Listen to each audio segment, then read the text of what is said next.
Hello, সবাই কেমন আছেন? ২৫শে জুন ২০০৯ এই এই তারিখটা নিয়ে কথা বলবো। Michael Jackson.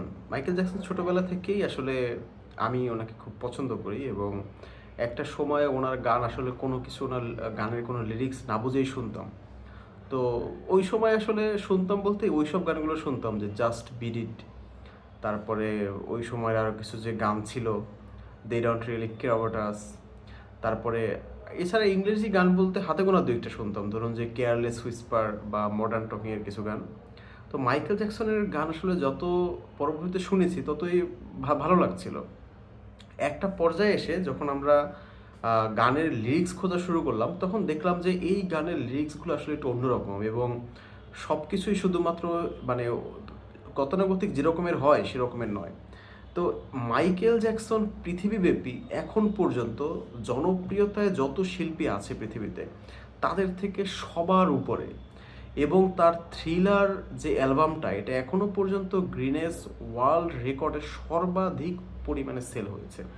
তবে ২৫শে জুন ২০০৯ যখন মাইকেল জ্যাকসন যেদিন মারা গেলেন, সেদিন কিছু অদ্ভুত ঘটনা ঘটে। সেটা হলো পুরো মানে পৃথিবীতে ওই প্রথম পুরো internet service, data connection service উনি ফলো করে। অর্থাৎ একই ব্যক্তির নামে এত মানুষ সার্চ করছিল যে ইন্টারনেট আসলে ওই ক্যাপাসিটি ধরে রাখতে পারেনি। এবং উইকিপিডিয়ার নাম আপনারা সবাই জানেন, উইকিপিডিয়ার মতো প্রোফাইল ওই দিন ডাউন হয়ে যায়। কারণ এত পরিমাণে মানুষ মাইকেল জ্যাকসনের প্রোফাইল দেখতে চেয়ে গুগলে সার্চ করেছে যে ওই উইকিপিডিয়ার সাইট পুরো ডাউন হয়ে যায়। এবং বলা হয় ওই একদিনে পুরো বিশ্বব্যাপী ইন্টারনেট ইউজার বেড়ে যায় ১১ থেকে ২৫% পর্যন্ত। মানে যেটা হিউজ, মানে হিউজ নাম্বার। তো ওই শুধুমাত্র এই সব কিছুই ঘটেছিল একদিন, সেটা হলো ২৫শে জুন ২০০৯। তো ২০০৯ ২৫শে জুন মাইকেল জ্যাকসন মারা যায়। এটা আসলে খুবই দুঃখজনক বিষয় এই কারণে যে উনি, অবাক করার বিষয়, মজার বিষয় হলো যে উনি একটা সময়ে একটা ইন্টারভিউতে বলেছিলেন যে আমি আসলে অন্তত ১৫০ বছর বাঁচতে চাই। এবং ১৫০ বছর বাঁচার জন্য উনি কিন্তু ওনার লাক্সারিয়াস লাইফে সেই প্রিপারেশনও নিয়ে রেখেছিলেন। অর্থাৎ উনি একটা অক্সিজেন্স বক্স কিনেছিলেন। অক্সিজেন্স সিলিন্ডার বা চেম্বার বলা হয়, চেম্বার রাইট শব্দ। তো চেম্বার বলা, উনি একটা অক্সিজেন চেম্বার কিনেছিলেন। সেখানে উনি কিছুক্ষণ সময় শুয়ে থাকতেন সব কিছু বন্ধ করে।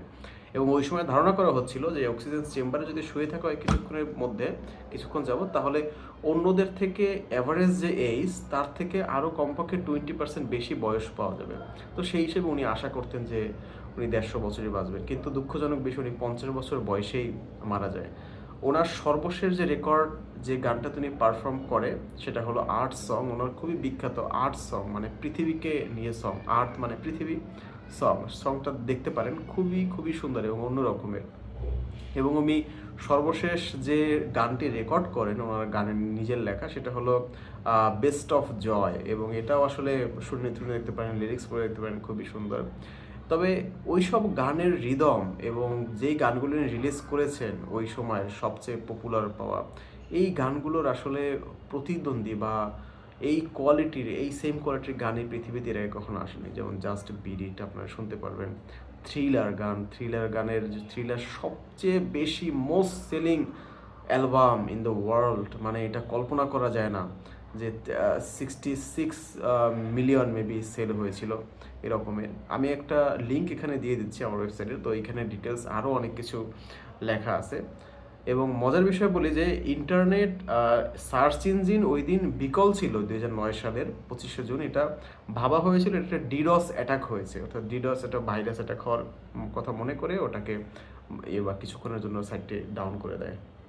তবে আরও চমৎকার বিষয় হলো, দেখেন আমেরিকান সিঙ্গার এই মাইকেল জ্যাকসনকে আপনি যদি, মানে তার সফলতা কোন পর্যায়ে, আপনি যদি একজন বাংলাদেশের রিক্সাওয়ালাকে জিজ্ঞেস করেন, সে যেমন চিনবে, তেমনি পুরো পৃথিবীর আমেরিকান এলিট শ্রেণী সেও চিনবে। তো তিনি এমনভাবে মানুষের কাছে পৌঁছে গিয়েছিলেন। আমার এই চ্যানেলে আমি সবসময় একটা কথা সব ভিডিও শেষে বলি, সেটা হলো মানুষকে ভালোবাসা। তো এই মাইকেল জ্যাকসনকে ভালো লাগার এই ভিডিওর সর্বশেষ এন্ডেও আমি ওটা নিয়ে আসছি, কারণ মাইকেল জ্যাকসন বেঁচে থাকতে তার জীবনে মানে অসংখ্য দান করেছেন। এবং সেই দানের একটা উদাহরণ দিচ্ছি যে 1984 সালে মাইকেল জ্যাকসন যখন পেপসির একটা অ্যাড করেন, অ্যাড করতে গিয়ে ওনার চুলে আগুন ধরে যায় এবং ওনার মুখের ডান পাশে পুড়ে যায়। তো ওই পুড়ে যাওয়ার কারণে ওইটার পেপসি ক্ষতিপূরণ হিসেবে তাকে $1.5 মিলিয়ন ডোনেশন দেয়। উনি পুরো টাকাটা একটা হসপিটালকে, একটা বার্ন হসপিটালকে, চিলড্রেন বার্ন হসপিটালকে দান করে দেয়, যে আরও বেশি আপগ্রেড করার জন্য। তিনি তার জীবনে আরও প্রচুর পরিমাণে দান করেছেন। এবং মজার বিষয় হলো তিনি কিন্তু মৃত সকল শিল্পীদের ভিতরে এখনও সর্বোচ্চ আর্ন করছেন, অর্থাৎ মরে যাওয়ার পরে এখনও তারা কিন্তু অটো আর্ন হচ্ছে, এবং সেটাও শিল্পীদের ভিতরে সর্বোচ্চ। তো মাইকেল জ্যাকসনকে ভালোবাসি, তিনি যেখানেই থাকুন অবশ্যই ভালো থাকুন। তবে মাইকেল জ্যাকসনের এই গান থেকে, সব কিছু থেকে আমরা আসলে শুধু অনেক কিছু উপভোগই করেছি, তবে সত্যিকারে তার কাছ থেকে আমরা সেরকম কোনোভাবেই শিক্ষা নেইনি। আমার যেটা মনে হয়, যদি শিক্ষা নিত, মানুষজন কনসার্টে ভরে earth song, heal the world, we make it better place, এরকমের লাইন তারা কনসার্টে বসে শুনেছে, নেচেছে, গেয়েছে, কিন্তু পৃথিবীব্যাপী এখন আসলে সেই সুখ বা শান্তি বা মানুষের সভ্যতা আসেনি। ধন্যবাদ, ভালো থাকুন।